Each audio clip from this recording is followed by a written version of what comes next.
Goeiedag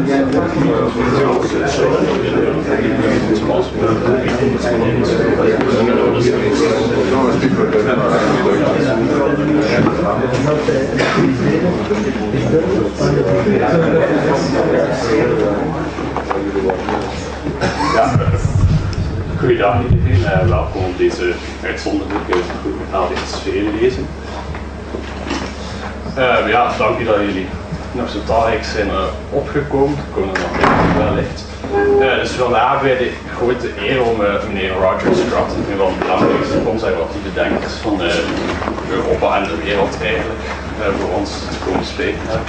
Dus vandaag zal meneer Scruton het hebben over de relatie tussen het klassieke liberalisme en het conservatisme. Vooral omdat dat in de Anglo-Saxische landen wat dichter bij elkaar ligt. En daarna zal hij het ook hebben over zijn nieuwste boek, Groene Filosofie, Green Philosophy, waarin dus wordt uitgelegd hoe dat het milieu beter af is zonder staat dan met staat. In tegenstelling tot wat we denken. Dus wel, mag ik uw aandacht voor meneer Roger Scruton. Thank you.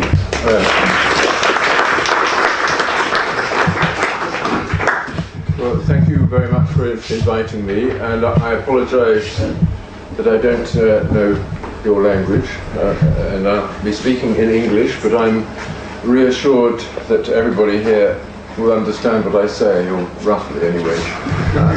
I hope what I propose to do is to speak very informally about the issue of the general issue of the relation between liberalism and conservatism, and then say something more specific about environmental questions, because I think these are very important and a kind of test of a political philosophy in the times in which we live. I will speak very informally, and I expect you to ask questions about the things that concern you, when I've stopped. Can you understand me? Am I speaking slowly enough? Yeah. Okay. You can interrupt me if you need explanations. Anyway. Okay. So obviously,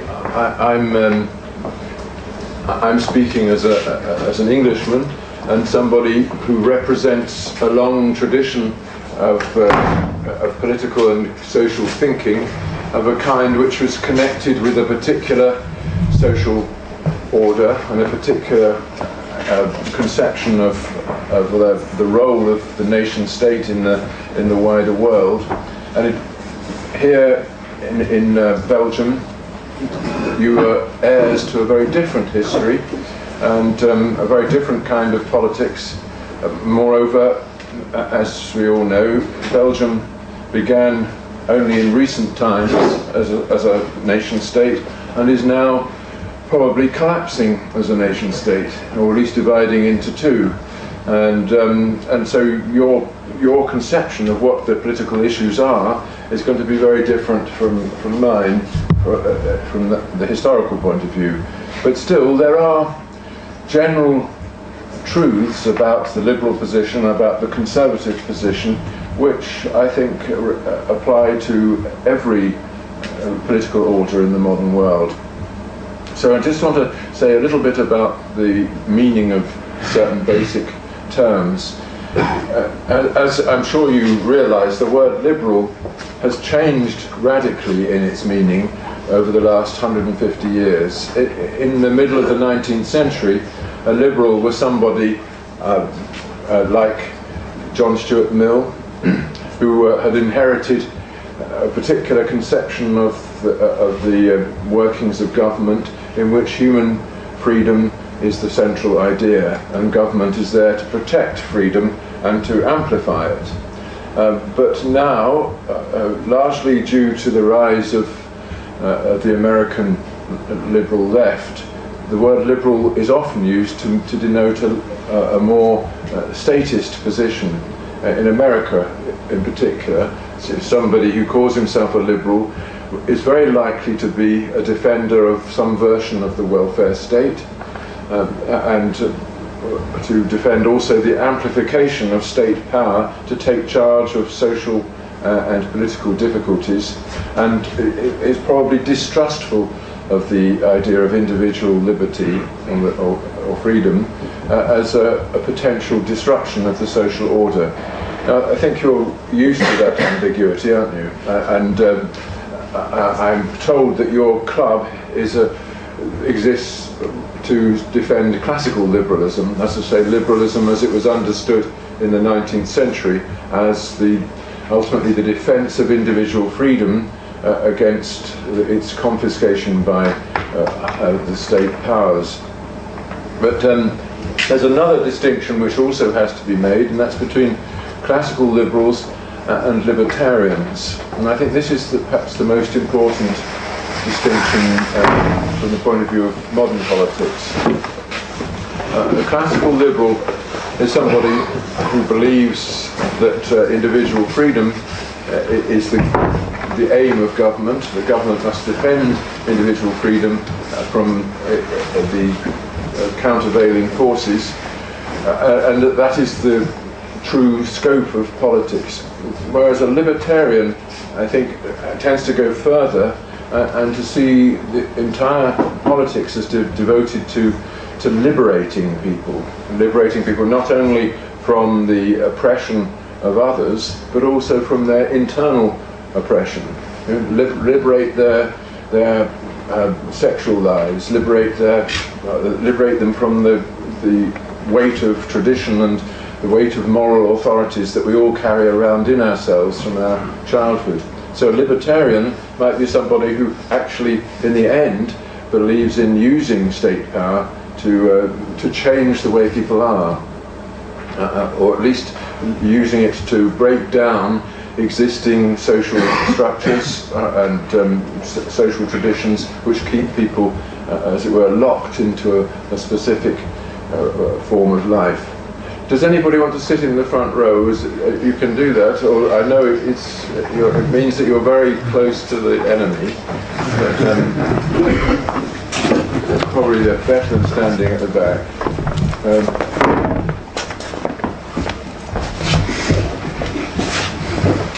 So I think those distinctions are familiar to you, are they not, between the various forms of various meanings of the word liberal, and there is a real question as to where the conservative stands in relation to these things, and I think it's best explained in the following way, that conservatism, at least as we in Britain have inherited it, is compatible with classical liberalism, but not with left liberalism and not with libertarianism. The classical liberal position is something which can coexist with a conservative attitude to the social order, but left liberalism and libertarianism are not compatible with the conservative attitude. Now, this is really quite important because when Mrs. Thatcher was in office as our Prime Minister, she was often criticised by people, especially on the left, for being essentially an anti-social force. Her kind of emphasis on liberal economics and free market principles was regarded as also posing a threat to the moral order.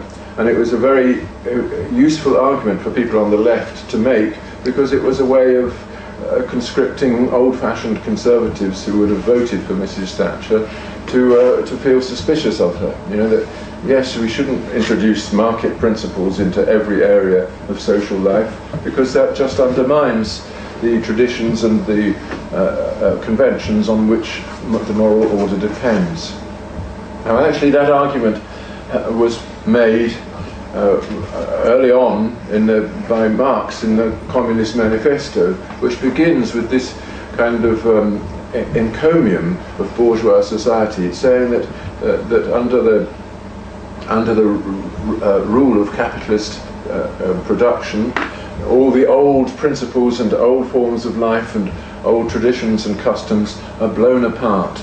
Society is fragmented, and the ground is prepared for the new revolutionary movement that will replace capitalism with some form of socialist economic order.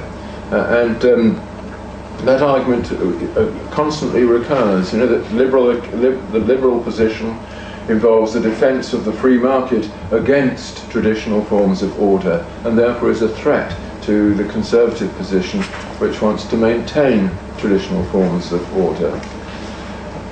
However, in the intellectual tradition of British conservatism, classical liberalism has been always combined with some kind of conservatism. In Edmund Burke, for instance, who was the founding father, I suppose, of modern conservatism in Britain, in Edmund Burke you find a defence of liberal economics with conservative thoughts about the social order. And Burke did not regard these as incompatible. He thought that, on the contrary, they stem from the same original insight, the insight which you could express by saying that human beings owe their individuality and their freedom to the social conditions in which they are brought up. That we are not born free, as Rousseau thought, but we become free through our immersion in social traditions and customs. That we are made free by our social membership, and it all depends upon the kind of social membership as to how free we will be. Do you understand that thought? And that is a very fundamental thought in Burke. You also find it in Hegel and in de Maistre, who are, of course, contemporaries of Burke. I don't know whether you read. Does anybody here read Burke? Or Hegel? Or de Maistre? Yeah, I know these are thinkers that should probably have been banned from the university curriculum, haven't they? And this is presumably this university is a kind of socialist gulag like everywhere else. So you wouldn't be allowed to read. You can still discover them in libraries, where at least some libraries. So, but this thought that Burke had that somehow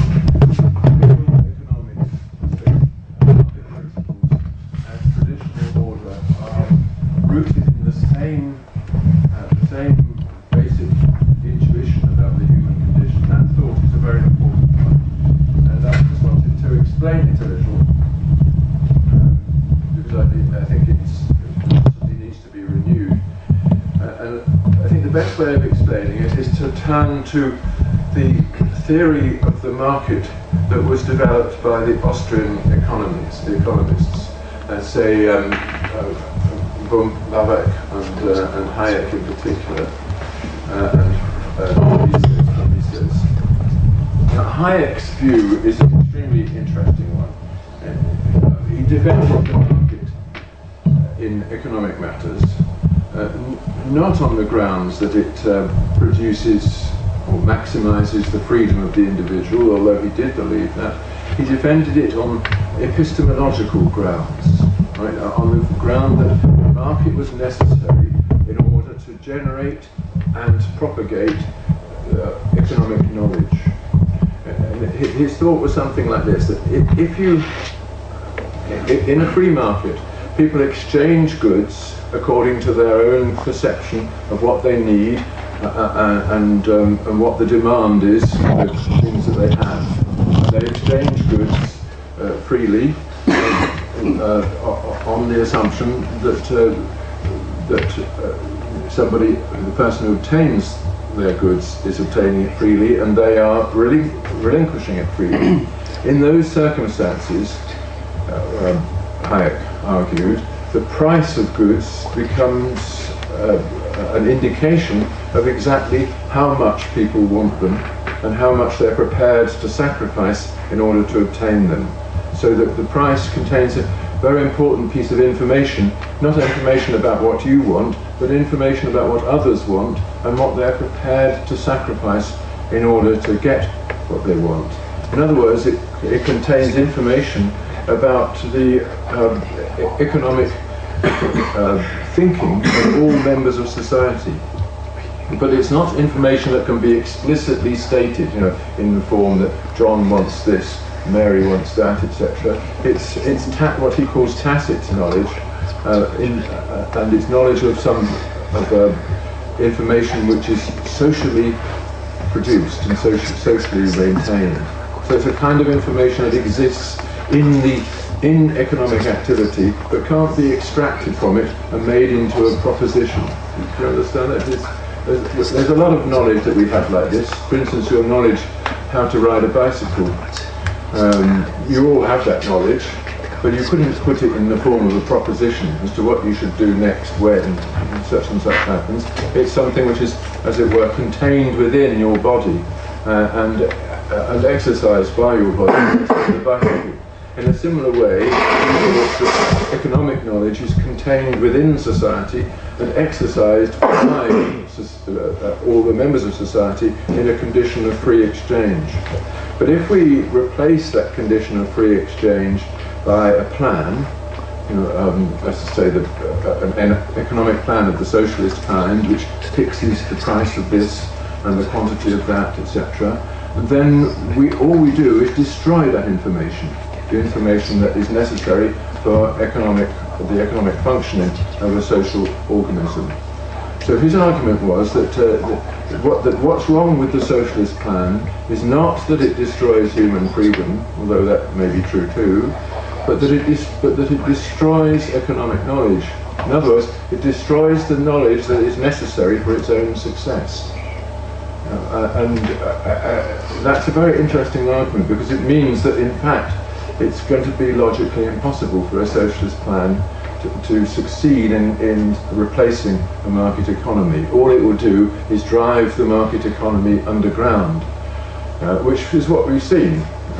Your generation is fortunate in that it never did see what went on in Eastern Europe and the Soviet Union, as my generation did, but what we saw was very clear. There was a planned economy which was a complete fiction. And there was another black economy underneath, which was a real one, which operated just the way that economies do everywhere, by generating this form of social knowledge that is contained within prices. So everything had an official price and a real price, and it was only the real price that mattered. But meanwhile, of course, the plan went on remorselessly destroying the institutions of civil society and the economic infrastructure of the nation. Right, so do you understand that argument? Yeah. I mean, it's a really important argument, because it bypasses all these discussions about freedom and tells us something quite different, that actually the free market is to be accepted not because it is free, but because it's a market. In other words, because it generates the economic information that people need in order to live at peace with their neighbours. Now, Burke argued in a very similar way, not about economics, but about tradition, that likewise people depend upon socially engendered knowledge. He didn't put it that way, but that's roughly what he meant.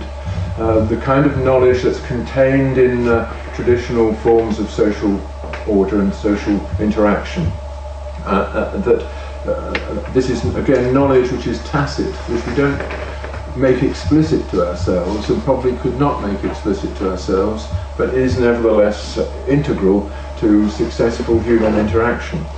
Now, perhaps there are two examples of this which I think, both of which are extremely interesting, but also rather difficult to talk about in the modern world. One is the common law. We in Britain, or in England at least, are a common law country. That's to say, law has traditionally been generated through the judgments of the courts and not imposed through the decisions of Parliament. Parliament has also made laws, but these laws have been, as it were, tacked on to a pre-existing body of organically connected decisions made in the courts of law. And that, the common law, so understood, is a kind of tradition, a tradition which involves the resolution of individual conflicts, one after another, under the accumulation of a form of knowledge in the taking the form of principles, and that kind of thing Burke regarded as absolutely integral to a proper social order. That there are, as it were, questions that we all have, conflicts that we all get into, and resolutions of these conflicts and answers to these questions which emerge over time, over many centuries often, and finally come up with an enduring solution which enables people to live peacefully together, trusting in the law to bring some kind of justice to their disputes. So that's an example of what he meant by tradition. Perhaps another and more intimate one is that of marriage and the family. And this is very pertinent to the age in which we live, because marriage and the family are both under attack, both from the libertarians on the one hand and from the socialist orthodoxy on the other. But Burke's thought would be something like this, that human beings depend upon sexual relations for their fulfillment and happiness, and each generation depends upon the previous one for having got this right. You know, without stable relations between parents, children are disoriented and don't learn the fundamental gestures with which to survive in society. So each generation depends upon there being some kind of stable and settled sexual relations between parents. But those parents in turn depended upon that. And yet there are no abstract principles that people follow. There is a kind of instinct of courtship followed by the institution of marriage, which contains within it the knowledge that parents need in order to exist peacefully together and devote themselves to the bringing up of children. And that kind of tradition is very obviously fundamental to social reproduction and to the perpetuation of what economists now would call social capital. So there's a couple of examples, but Burke's defence of it is of those examples is very similar to Hayek's defence of the market. That these things are important, these traditions and institutions, because they contain within themselves the knowledge that people need in order to live successfully and peacefully together. But it's not a knowledge that can be translated into abstract principles. It lives in the institutions in the way that economic knowledge lives in the market. Right. So the problem that we, or the problems that we confront today, in my view, largely arise from the fact that while the liberal defence of the market has been accepted, because people have come to realise that there is no real alternative, there is nevertheless a loss of confidence in the social institutions and traditions which have grown in our communities over the last 500 years or so, and which have enabled us to make use of the market so successfully. So the problem for conservatives in the modern world is how to as it were, safeguard those social institutions without also sacrificing the liberal inheritance in economic life. Often socialists come in my country campaign in the following way. They say, look, all this market economics has simply undermined social institutions. We socialists are going to restore them, and we're going to restore them by using the power of the state to bring security and comfort to those who are the victims of the social disintegration of our time. And that argument is made here in Belgium too, isn't it? And in fact it's made all across Europe. That somehow socialism is there not to produce a new kind of socialist economy. We agree that we need a market economy, but it's there to produce a new kind of society, to use the money raised by taxation in order to introduce social justice into the surrounding order, And this means completely rearranging things and making the state, rather than the family, the principal institution to which people turn in their hour of need. That is what has been happening all across Europe. And I think the Conservative position is that not only is that not necessary, because in fact the family and individual communities can take charge of their life successfully. Not only is it not necessary, but it also is going to be counterproductive in just the way that the socialist economy was counterproductive. The state cannot replace the ordinary traditions and customs through which people relate to each other successfully. All it can do is make them dependent upon a great administrative machine, and thereby lose the sense of responsibility for their own lives. And I think that argument is beginning to be made. And if you make it, of course, you are immediately accused of being cruel, uncharitable, having no compassion for the poor, etc. Even if you're motivated precisely by the opposite. So there is, we know that there's a whole rhetoric here which has to be dealt with very carefully, and it's a rhetoric which comes largely through prejudices that have been inherited from the socialist experiment. Right. So that's all I have to say about the relation between liberalism and conservatism. Are you happy with that? So I will go on and talk a little bit about the environment. Yeah, there's a specific question that we all have to deal with.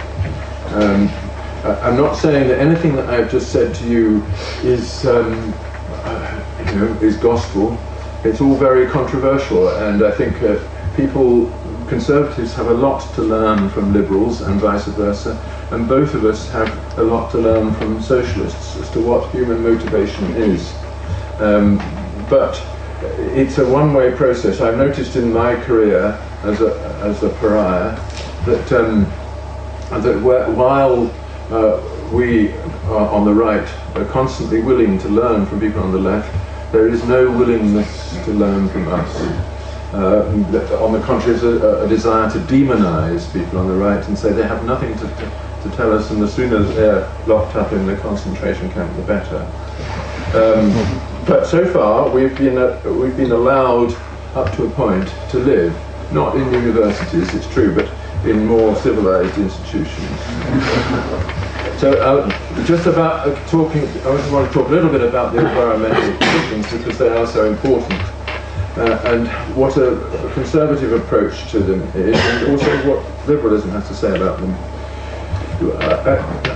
As we know, the environmental agenda has been largely confiscated by the left in our time. That's to say, it's been regarded, certainly since the 1970s, as an area of political thinking which it naturally lends itself to the leftist approach to politics. This is for a variety of reasons, but two in particular I think stand out.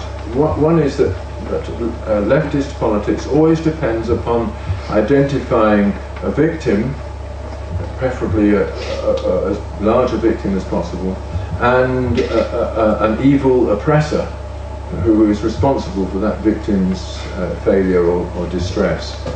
And in the case of the environment, you've got a very good way thereby of reanimating the old leftist vision.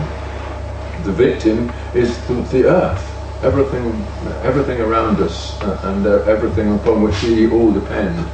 And the oppressor is, of course, the big, successful businessman or conglomerate, as always, the person who's doing well out of things. And this is a structure in leftist thinking which is impossible to remove, because I think it is implanted in us by evolution. This sense of resentment towards the successful, and the sense that they are to blame for anything that happens to the rest of us who are not successful. The desire to blame somebody who's doing well out of things is an immovable part of the human condition, and I think it's always recruited by people on the left because it gives you an easy solution to any political difficulty. You look out of your window and you see the terrible damage that's being done to your environment, by the buildings that are going up in Ghent, or the devastation of the countryside round about, and you say, who is responsible? Of course it's the person who's making money out of this. And a new social order would confiscate all his wealth and redistribute it. So the environment naturally lends itself to that attitude. So that's one reason why the left was able to confiscate the agenda. But there's another reason, and I think equally interesting, which is that environmental problems tend to leak across boundaries. They are not easily bounded problems. In particular, of course, problems with the atmosphere, increasing carbon dioxide content, problems with the oceans, with rivers that flow through across continents, diseases which migrate from crops to other crops, and so on. All those problems don't respect national boundaries and have an innate tendency to become global. And a global problem seems to demand a global solution, a solution which is organized at the very highest level and then imposed across the whole of the global economy. And I think that again lends itself to left-wing ways of thinking, which are inherently suspicious of the nation-state, and suspicious of any form of localized loyalty, localized authority, and always looking for an internationalist solution imposed from the top, which prevents people from taking charge of the problems themselves. And we see that if you look back again to the Communist Manifesto, the whole tendency of Marx's argument in the manifesto is to replace all the local forms of political order with a new international order which will not respect boundaries at all, but to dictate solutions, comprehensive solutions for the world as a whole. So those are two arguments why the left was able to capture and confiscate the environmental agenda and left both conservatives and liberals largely unable to say anything. And in particular, by emphasizing the idea that the main environmental problem is climate change, the left effectively said that there is no solution which can be generated at the level of the nation state, and so nations have, as it were, become irrelevant. And that is a very important conclusion on the left, because they independently, the people on the left have regarded the nation state as, in some sense, either oppressive in itself, or at least a relic of an old way of doing things which they want to replace. Right. The first thing to be said in response to that, of course, is that the left-wing politics which advocates these top-down solutions which are dictated from above, is bound to have problems of its own, and that if we look at the actual history of socialism in office in the last century, we will see that top-down solutions have not solved environmental problems, but in fact caused them. The ecological disaster of the Soviet Union is well known to everyone now. Even today there are parts of Soviet Russia which cannot be visited because of the pollution by radioactivity or chemical pollution and so on. The wiping away of whole landscapes that has occurred in China and elsewhere is a disaster far greater than anything we've seen in Europe. And it's a disaster made possible by top-down control, because under socialism the people who are doing the controlling and the people who are also wanting to avoid the controlling are the one and the same, namely the bureaucrats in the state. And none of them ever have full responsibility for what they do. Nobody has ever been called to account for the environmental disasters in the Soviet Union or in China.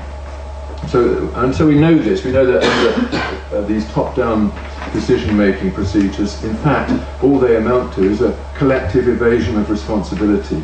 And if you think that the main problem with the environment is precisely that people are able to escape responsibility for what they do, then you ought to be suspicious of top-down solutions. And I think that's something that liberals and conservatives share, this suspicion of solutions to our problems which are dictated from above by people who don't actually take responsibility for what they're doing, or have the means of evading responsibility.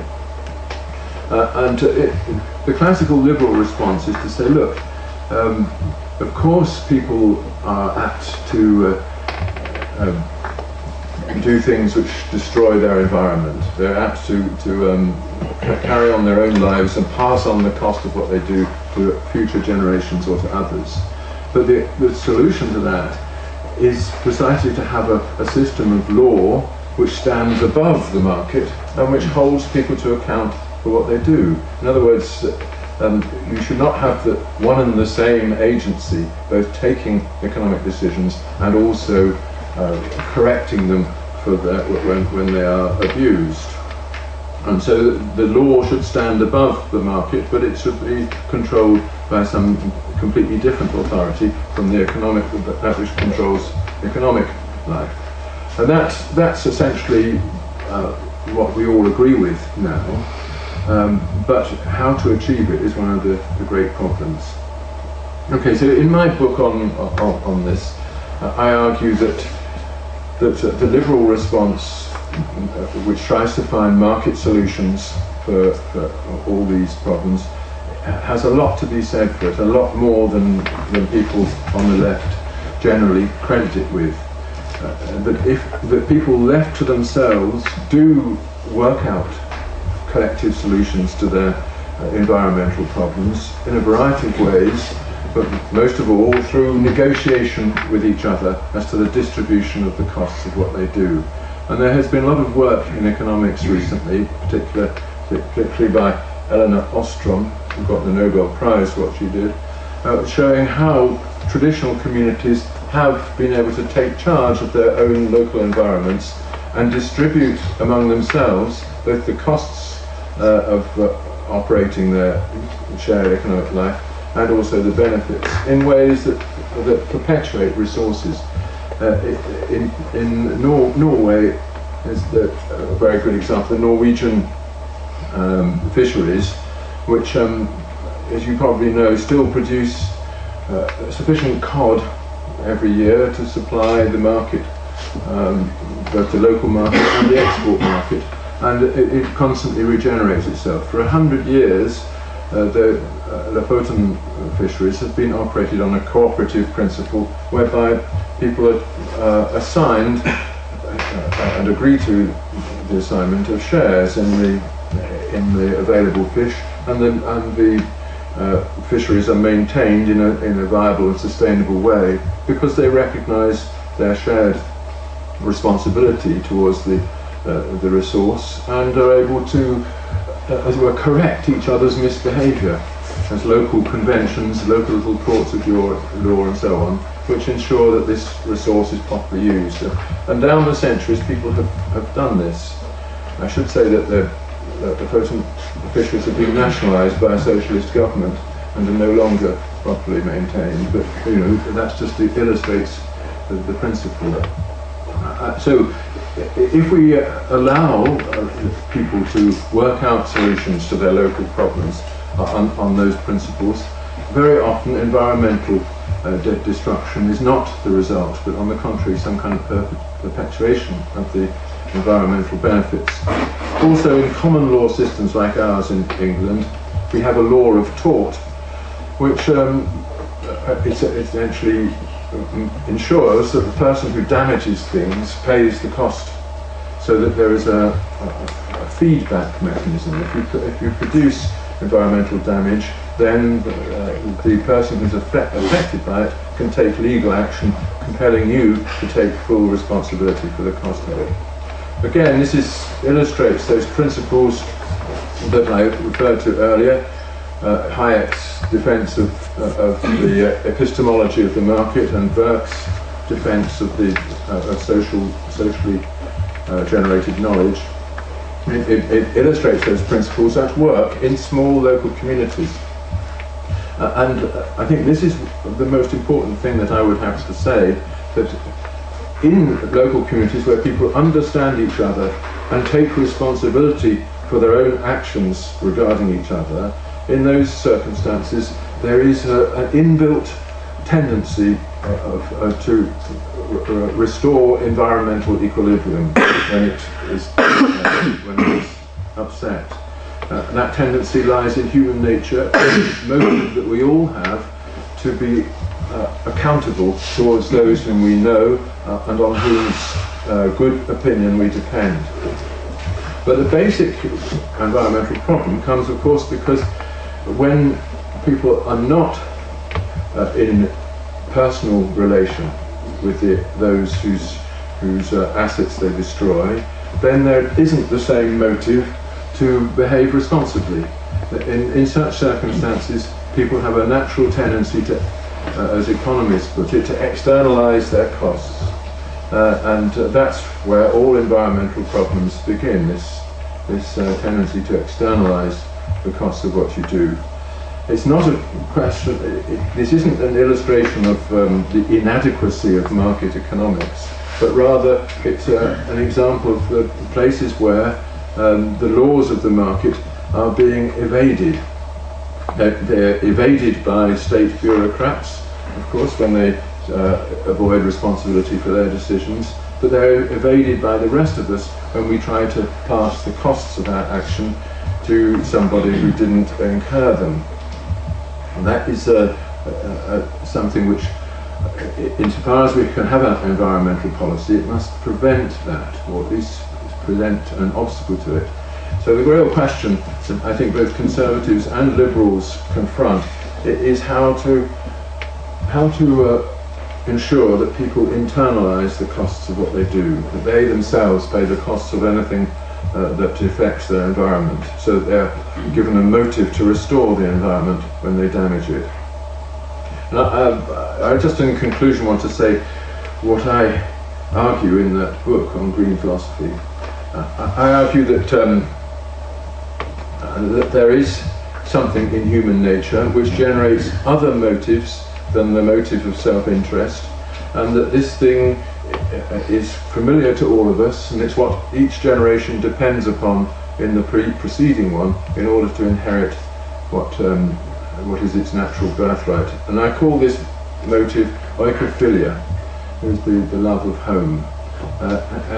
Although these are difficult things to talk about in the world in which we live, I think that if you look at the human condition that throughout the ages, you will see there really is an independent motive on which people have drawn in every kind of crisis in order to survive it, and that motive is the love of the place and the people and the form of life which is ours.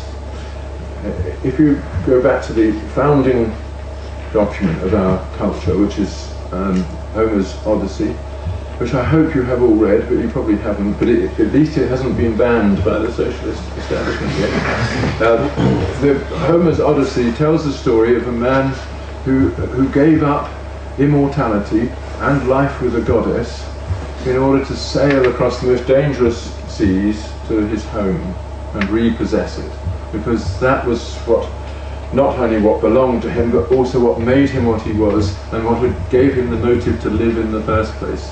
As you know, when he got there, he found that indeed the socialist state had taken it over, but he was able to claim the kind of vengeance that we are all deprived of, and shot them all to death. So And that story is a very important one because it really does remind us of something deep in all of us, this sense that we belong somewhere, and that thing not only does that thing depend upon us, but we depend upon it, and we depend upon maintaining it for future generations, and also we are answerable to previous generations for what we do to it. And we see this motive at work around us, and often people on the left obscure it because they present us with such a narrow vision of what environmental problems are. If environmental problems are typified by the problem of global warming, so it's simply a matter of what you've got to do about our waste products that pass into the atmosphere. If that's all they are, then we find ourselves at a loss for any motive that people have, ordinary people like you and me, to do something about it. Why should we do anything about it? What can I do the whole thing is hopeless? But actually, that's only one environmental problem, and of course a very controversial one. We know environmental questions which are much nearer to heart, where we immediately see the truth in what I've been saying about oikophilia. For instance, you live in or at least study in a beautiful city, and for the most part it has survived. Yet when you see one of the old buildings in the centre of Ghent being pulled down, and some modernist gadget being put in the place of it, you tend to think, no, this shouldn't happen. This is my home as much as yours, and something in you reacts against it. That's a paradigm of the environmental response. This is something that we share. It's something which is connected to my identity as much as to anybody else. And I have a duty to do what I can to maintain it as an environment that I can pass on to my successors. And I think one of the defects in environmental thinking on the left is that it has not taken the question of urbanism seriously. It's not taken seriously the problem of the human habitat. And yet, after all, that is the primary habitat for which we're responsible. If you look back at the environmental movement in its full complexity, and I'll just end on this point, if you look back at the history of it, you will recognise that it's not a creation of the 1970s, as we would think if we looked at Greenpeace and Friends of the Earth and all those big NGOs that make such a fuss. It goes right back to the 17th century in England, not so sure about this part of the world, but at least to the 18th century here, in which people became aware of the intimacy of their relation to the landscape and to the townscape, and the need to maintain it as a collective habitat that they could pass on. And not in my country, which of course is not typical, but nevertheless very important. In my country, this feeling which arose during the late 17th century gave rise to the school of landscape painting and the school of naturalist poetry and so on. It soon became a political force during the 19th century, not through government, but through individual civil associations, people getting together and founding little communities of interest to protect aspects of their environment, largely under the influence of Wordsworth and Ruskin. But this ended with the formation of the National Trust in the 1890s, which is a private civil association, independent of the state, which has now 4 million members, devoted to preserving the landscape and preserving a viable natural environment, independently of state control, using natural civil initiatives and lobbying for the kind of legislation that will continue to protect things. So I think if you look at the actual history of the of the environmental movement, you will see that oikophilia is a permanent feature of the human condition and has been used to defend the landscape, not through the state, but in spite of what the state is trying to do.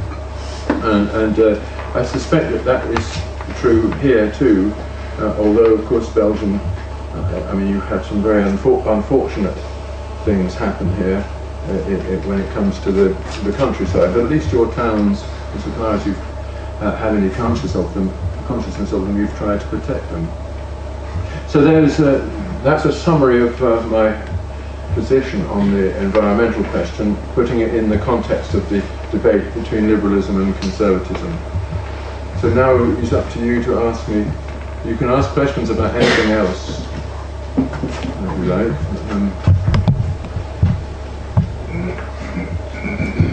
Yes, sir.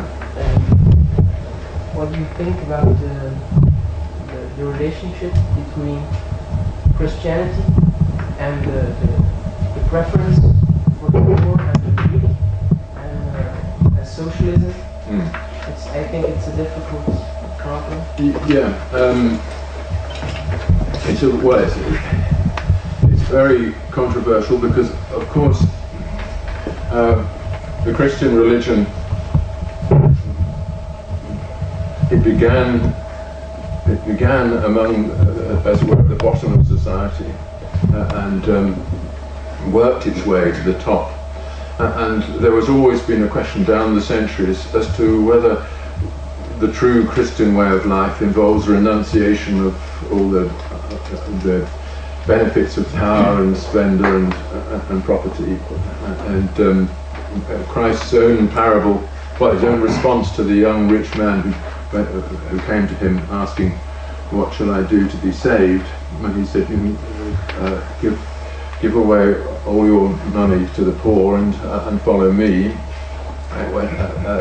That response has often been used to justify the view that the true Christian way of life is incompatible with the ownership of, or incompatible with wealth, and perhaps incompatible with the particular kind of market economy. Socialists often cite this, but my response to that is to say to the socialists, okay, what I would say to the socialists is just exactly what Christ says. Get rid of all your property and distribute it among the rest of us, and then follow me. But that's essentially the liberal position. Christ also said that the poor you have always with you. When he claimed, by way of excusing the use of a expensive ointment to bathe his feet. So there is all religions have these,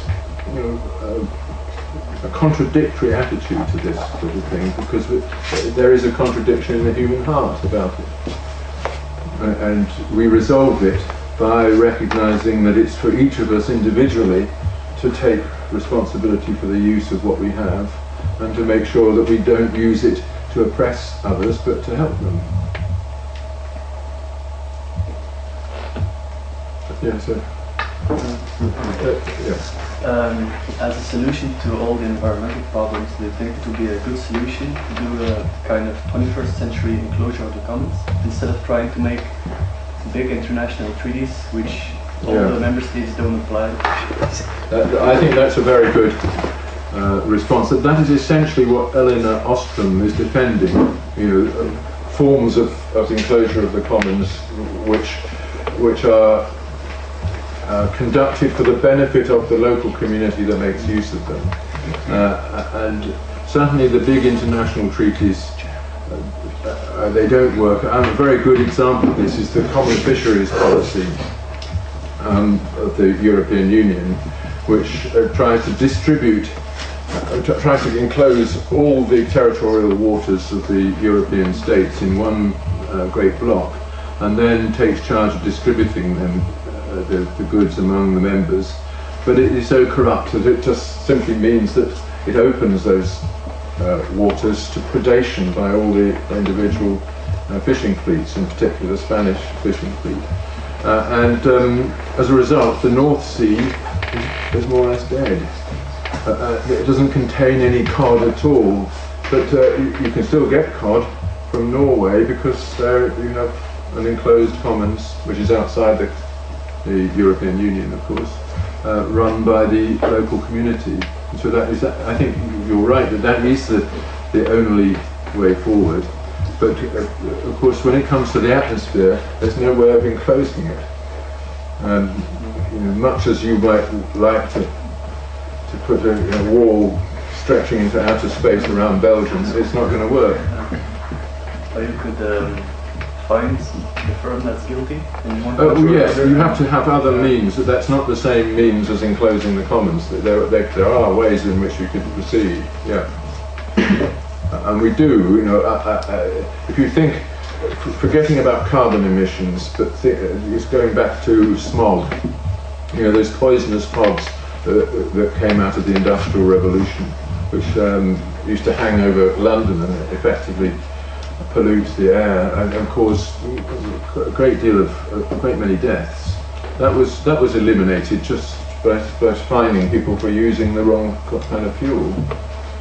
So you can get somewhere, and we could imagine, going back to the other problem that we are all now thinking about, you can imagine something like a carbon tax, which says, the more carbon you put into the atmosphere, the more you have to pay. Well, the only problem is that with the carbon tax is that it will end up in the hands of socialists, as all taxes do.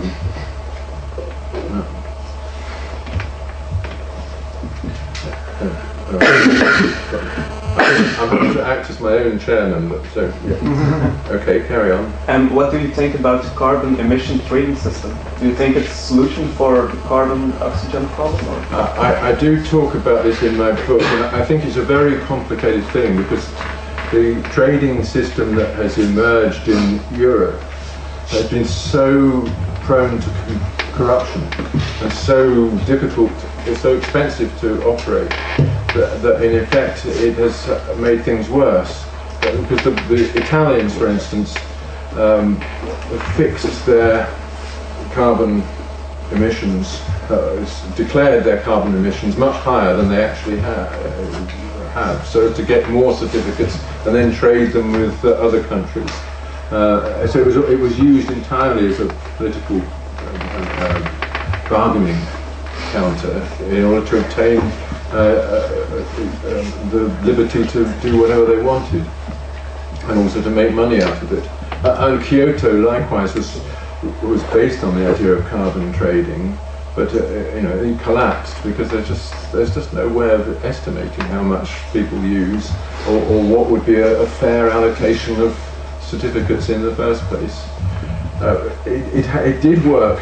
It does work in the individual nation state, and it worked in America with sulfur dioxide emissions.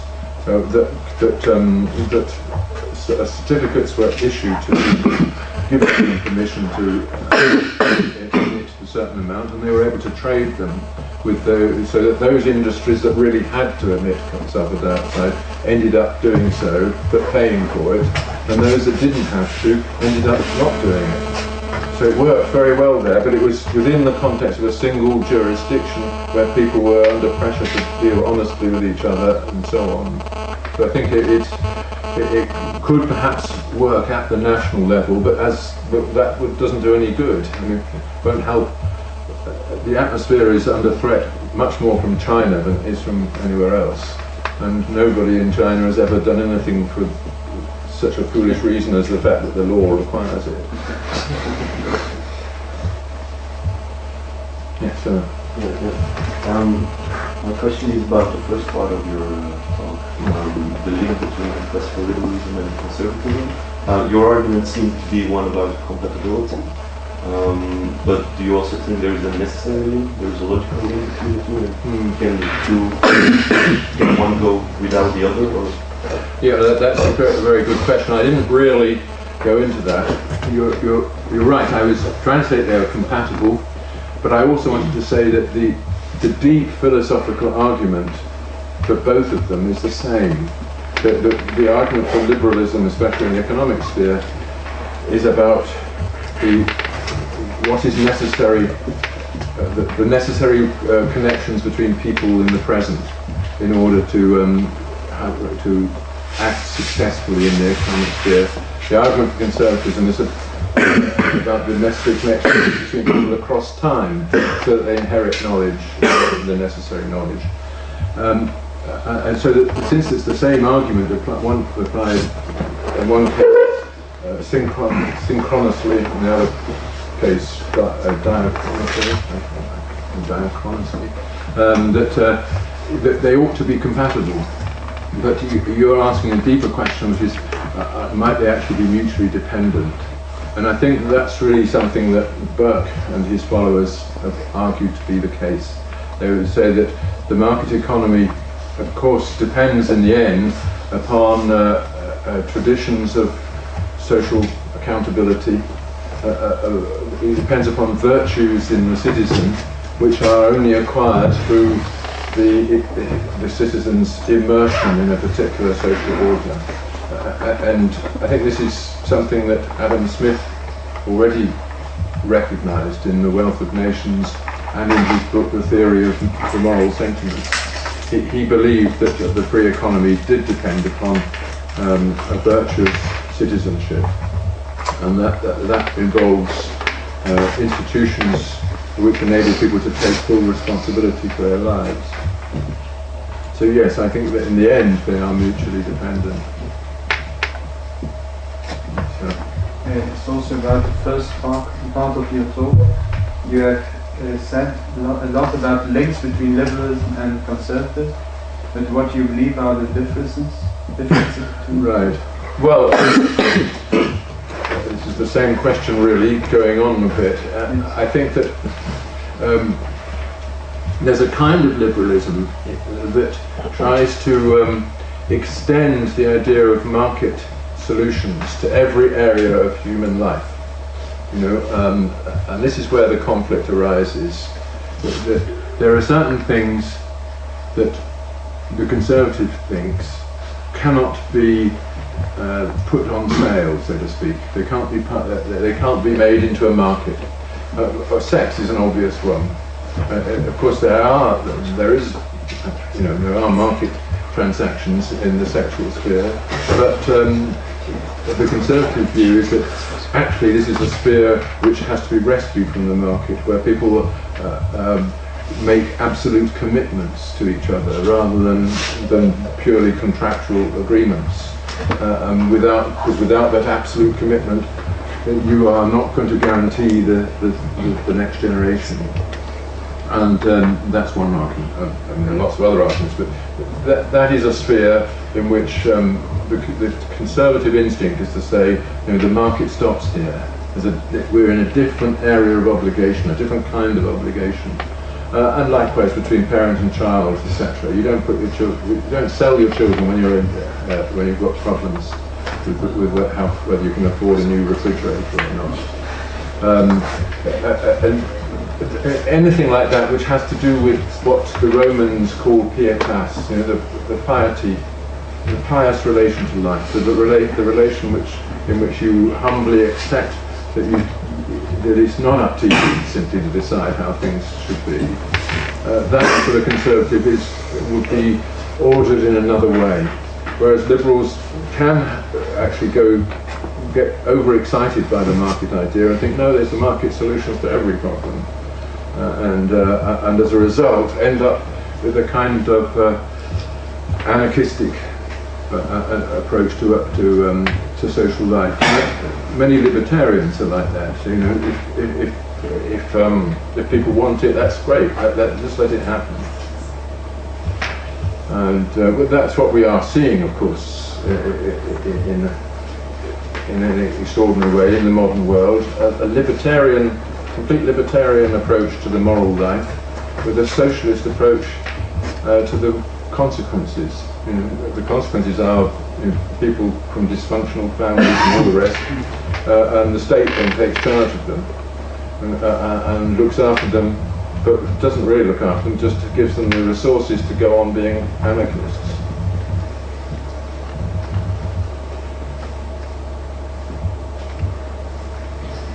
Any more? Do you think, from a conservative point of view, migration is compatible with the individual freedom? Probably not. There is on the migration question, of course, we in Europe are under great pressure, as we all know, as to what we're going to do about the fact that we don't produce enough children to maintain our way of life, but that the immigrants that come in don't respect that way of life anyway. So, are we going to just say that we're going to relinquish it and let another way of life take over? My view is that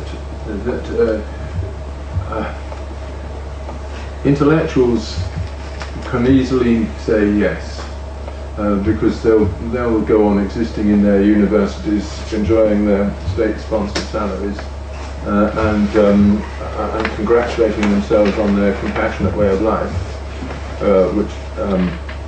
But ordinary people cannot say yes. You cannot say yes to relinquishing the home and the community and the way of dealing with things which ordinary people depend upon if they're going to have children and live the sort of life that they themselves were brought up to expect. So they will always resist. The true responsibility of the state, it seems to me, is to ensure that the nation, in whatever form, is continuous from one generation to the next.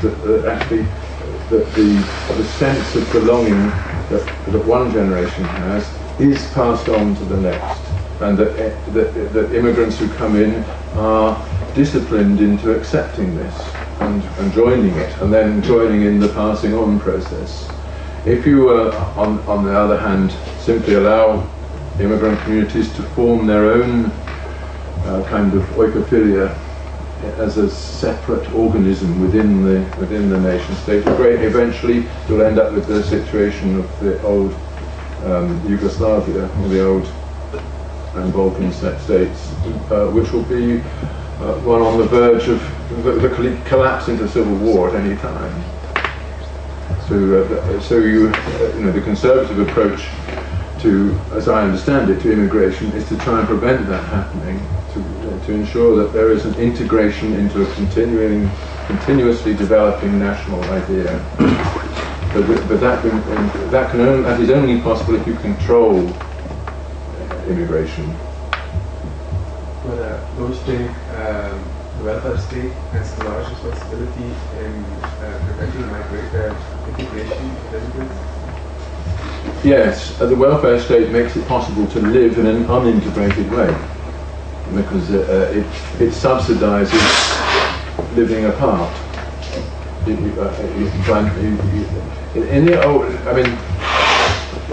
I know this is a very difficult topic to talk about because there's so much censorship. As you, I'm sure, are aware, that if you say the wrong things, or things that are judged to be wrong by people on the left, then you're dismissed as racist, fascist, all the usual stuff. I guess people are pretty bored with that now and recognise how stupid it is. But if you look at the history of this, the old American experience of immigration was a very good example.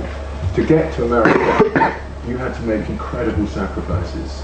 You had to sell everything, get onto one of those ships with your family and all the rest, land in New York, where you were given a hard time by the immigration people. Eventually you get across onto the dry land, and the first thing you do is work. And then and then you try to belong to the thing around you, and you take an interest in it, and you try to speak English even to your own children, etc. And the result is integration. Only the best people manage to get there, after all these hardships anyway. And once there, they worked to integrate and to be part of what they found. Not always. Of course, the Sicilians did not. They came, with their own mafia-like connections and lived apart for an awful long time. But even they eventually integrated. But with the welfare state, things change. It becomes easy to immigrate, to come in, and you'll get subsidised as soon as you're there, even if you've got no job. So, and if you're coming from a place which has not got a welfare system, this is always going to be an economic advantage to you. So you get a completely different kind of immigrant, not one who wants to play a part in the community, but one who wants to take advantage of it.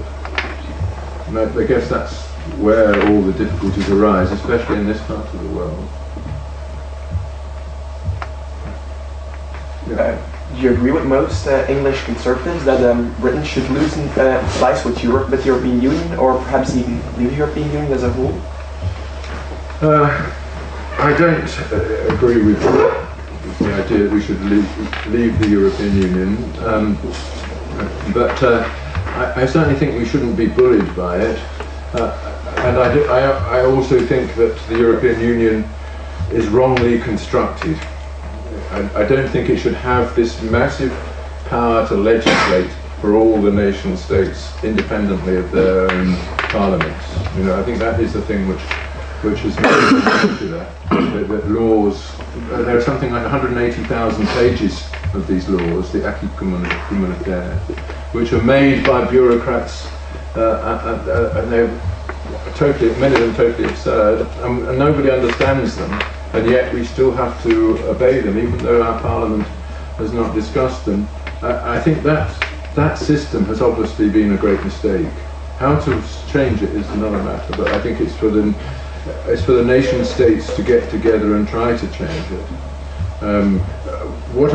My vision of the future is that Britain should forget about Germany and France, who are the great beneficiaries of the European Union, and get together with the other states, in particular the East European states, to form a group which refuses to adopt a law if it hasn't been discussed by the national parliament. And that would change everything for us. I think then it might be perfectly okay to stay in the European Union, but we can't just stay in it and allow it to control everything that we do. I think there's a feeling all across Europe of this kind, that we've lost control of the political process. We've handed it over to people who are not really accountable. And I think people feel that in Germany and France too. What do you think about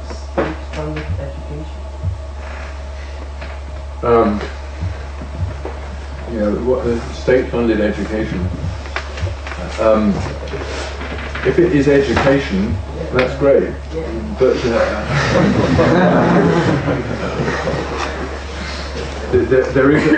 we've seen this all over Europe. That when the state funds something, it also takes control of it. And the people who are taking control are not necessarily themselves educated, or they don't necessarily have an appreciation of what educational values are. I think that we always have to have a private sector to set an example. I went to a state school, a grammar school, which was built on the example of the private schools, of what we call public schools, Eton and places like that. So my school was really good, but it was there because it had an example to look up to, what it should be doing. And so I got a free education, and people here get a good education still through the state schools if they're in nice local, small communities where they've got dedicated teachers and so on. But of course, in the big cities, it's another story. And this is a question all across Europe again. What would you do as the alternative? And I suspect that the best alternative is to encourage private schools to grow and to give parents, instead of paying, the state paying a school directly, to give a voucher to the parents, which is worth so much money, they can spend it on whatever school they want. And that way there'll be some pressure on the schools to do what parents want. Although, of course, if parents are as ignorant as they tend to be, it may not be the right thing for the children. Any more questions?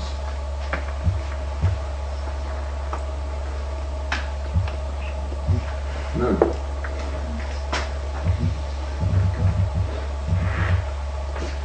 Yes. What you believe in general is for a conservative the role of the state still? Well, I think there's a primary role for the state that everybody accepts, namely to protect the community from crime and from external aggression. Right? So that the military and the police side of the state, I think, are fundamental. The real question is, to what extent are the rest of the social functions of a society to be conferred upon the state, and to what extent should they be emerge from private initiatives? And we just had this question about education. I'm in favour of private initiatives whenever they can be depended upon, because they are much more accountable, and they also unite people in a common loyalty. You know, that people come to depend upon each other, to help each other in their times of need, and to form a more coherent community that way. So, but of course, the state has, since the Second World War, it's invaded all the areas where private associations and charities and so on have looked after social life, and so it's become much more difficult to return to that, because you're always going to be in competition with the state, which has resources that you cannot match. But I think it could happen, and it to some extent is happening. Is that it?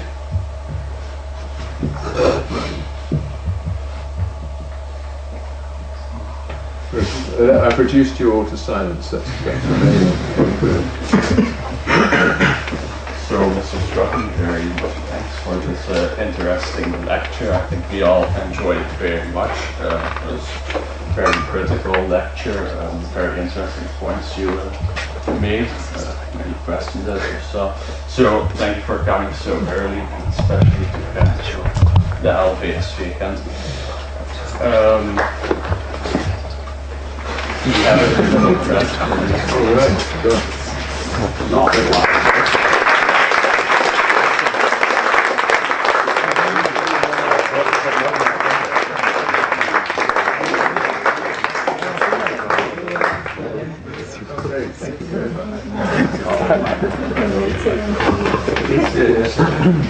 Wat is dat zo? Ja. Dank u voor de opkomst. Ja, tot het. Zit het dan zo? Ja, tot zeker niet waard. Ja.